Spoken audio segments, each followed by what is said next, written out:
Please subscribe to the Tutorial Mart channel and press the bell icon to get all the latest updates whenever I upload the video. So the experiment number 10 is write a program to check whether the string is palindrome or not. Palindrome means if you write a string and then if you reverse that string, on the reverser also the string should be same. Suppose the string is HIIH. If you read it like in the forward order, it is HIIH, and if you repeat it in reverse order, it is HIIH. That means this is a palindrome string. But if I write SALIL, then this is not a palindrome string. The reverse of the string is not same as the forward of the string. So we have to check, the user will enter some string and we have to tell the user that you have entered a palindrome string or if the string is not palindrome. So these three header files, stdio.h, conio.h and string.h. Then the main function starts from here and it ends over here.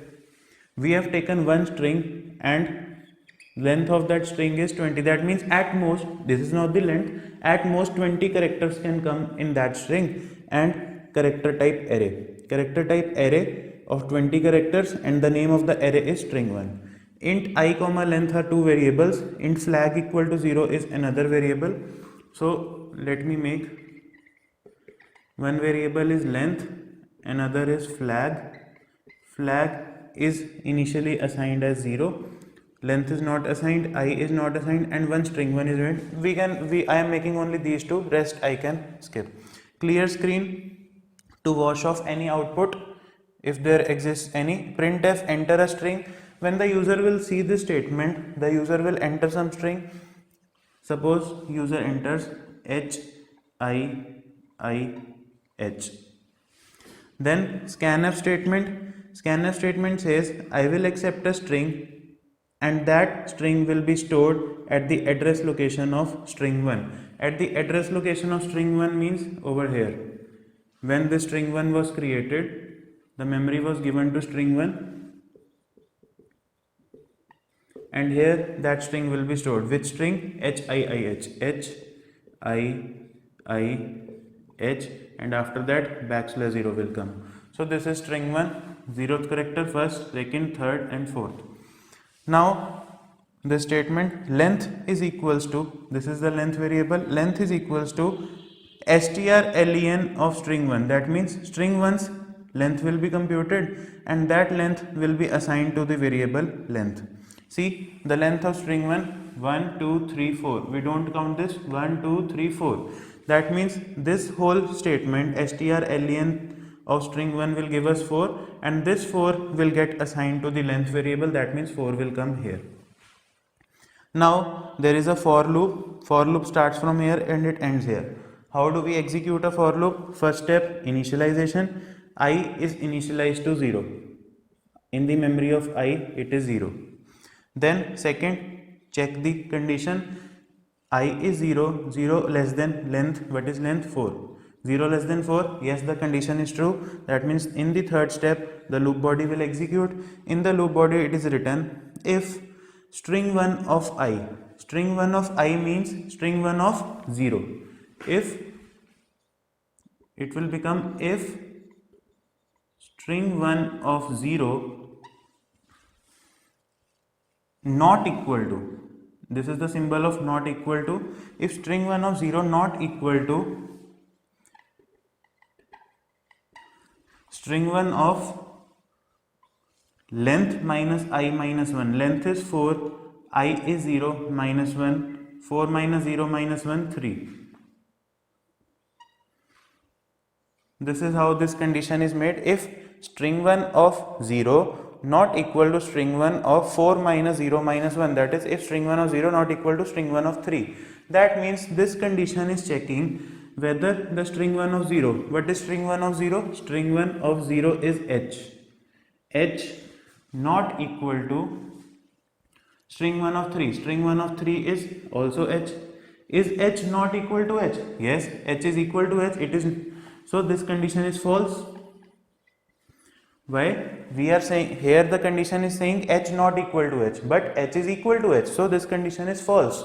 So when this condition is false, this if block will not get executed. When if block doesn't get executed, there is no else block, so we come here, then we go to the closing brace of for. From here, in the fourth step, we will go to plus I. Plus I will change, I will now become 1. Okay, now when I is 1, after that we again go to the test condition. I is now 1 is less than 4, yes, 1 is less than 4. So again the body of the loop will get executed. Here it is written string 1 of I is this time 1. String 1 of 1 not equal to string 1 of length, that is 4, minus I is 1 this time, minus 1. That means 4 minus 1 minus 1, that is 4 minus 2, that is 2. So the condition becomes if string 1 of 1 not equal to string 1 of 2. Let's see.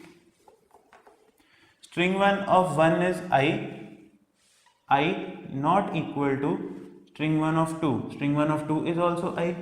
So again the condition is false. I is equal to I. How can we say that I is not equal to I? So this is false. When the condition is false, this block of if will not get executed. We come here, then we go to the closing brace of for. We go to plus I will become 2. Again test condition 2 is less than 4. The body of the for loop will execute. Here if condition, if string 1 of I is 2 this time, 2 not equal to string 1 of length minus I. Length minus 4 minus 2 minus 1, that means 4 minus 3, that is 1. So here we check if string 1 of 2, string 1 of 2 is I not equal to string 1 of 1, string 1 of 1 is I. Here also I not equal to I. Again this condition is false because I is equal to I. We cannot say that I is not equal to I, so it is false. When the condition is false, this if will not execute. We come here, plus I will become 3. 3 less than 4, yes, 3 is less than 4. So what will happen? I will be 3 this time. String 1 of I, that means 3, not equal to string 1 of 4 minus 3 minus 1, because I is 3. 4 minus 3 minus 1 is 4 minus 4 is 0. So what are we going to check now? String 1 of 3, string 1 of 3 is H not equal to string 1 of 0. String 1 of 0 is also H. H is not equal to H, false. H is equal to H. So we cannot say that H is not equal to H, so it is false. Again it is false. If will not execute, we come to the closing brace, plus I will become 4. 4 less than 4, the condition will fail. The loop will not execute. When the loop will not execute, we come to the next statement after the closing brace of for, where the next statement is this. So it says that if flag not equal to 0, what is flag? 0. Flag is 0. 0 not equal to 0, false. 0 is equal to 0, this condition is false. That means this block will not execute. When the if block doesn't execute, we find for the else. Yes, the else is there. This is the else block. Inside the else block there is one printf statement. Percentage s is palindrome. Percentage s will get the value from string 1. String 1, what is the value of string 1? HIIH. So it will be printed HIIH is palindrome. What have we did?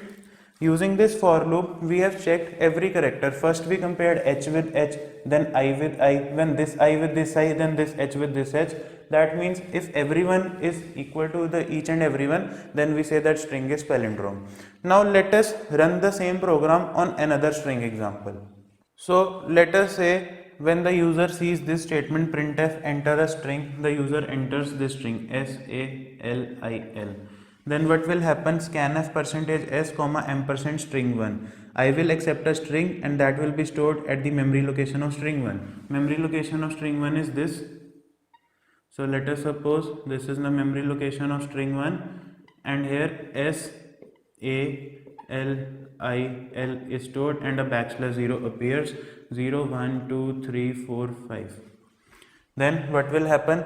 This statement length is equals to strlen of string 1. Strlen of string 1 will give the length.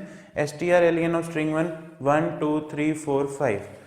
This will return 5. File will be assigned to the variable length. Now the for loop. First I is equals to 0. So let us make here I is initialized with 0. I less than length. That means I is 0, 0 less than 4. Yes. Second step, condition is true. When the condition is true, third step, execute the loop body. The loop body says if string 1 of I, that means if string 1 of I is 0, if string 1 of 0 not equal to string 1 of length is 4 minus I is 0 minus 1. If string 1 of 0 not equal to string 1 of 4 minus 0 minus 1, that is 3. This is the condition. If string 1 of 0 not equal to string 1 of 3, string 1 of 0 is S not equal to string 1 of 3 is I. Sorry, here the length is 5. The length is 5. 5 minus 0 minus 1 will give 4 here. String 1 of 4. String 1 of 4 is L. S not equal to S. Yes, this is true. S and L are not equal. The condition is true. When the condition is true, that means this if block will execute this time. When this if block executes, flag is equals to 1. 1 will be assigned to this flag. That means flag will now change to 1. When the flag is 1, the next statement is break. I have written this break statement here. You can write it in the next line also. Break. What will break do? When the flag is made 1, break will take us out of the for loop. We were only interested to execute this condition. When flag becomes 1, we will exit the loop. When we will exit the loop, we will come here after the closing brace of for. If see, break statement, what does this do? It breaks the block. This is the block, it will break the block. It will not force the next iteration, make plus plus I, then again check condition, then again execution of the block. It will simply break the block and come out. This is the function of break statement. So here, if flag not equal to 0, flag is 1, 1 not equal to 0, true. This is true. This block will execute and else block will be discarded. This block says printf percentage s is not palindrome. Percentage s will get the value from string 1. That means Salil is not palindrome. So when the string was HIIH, we went to else. The string was palindrome. When the string is SALIL, we went to if, and Salil is not palindrome. I hope you don't have any doubt in this program now.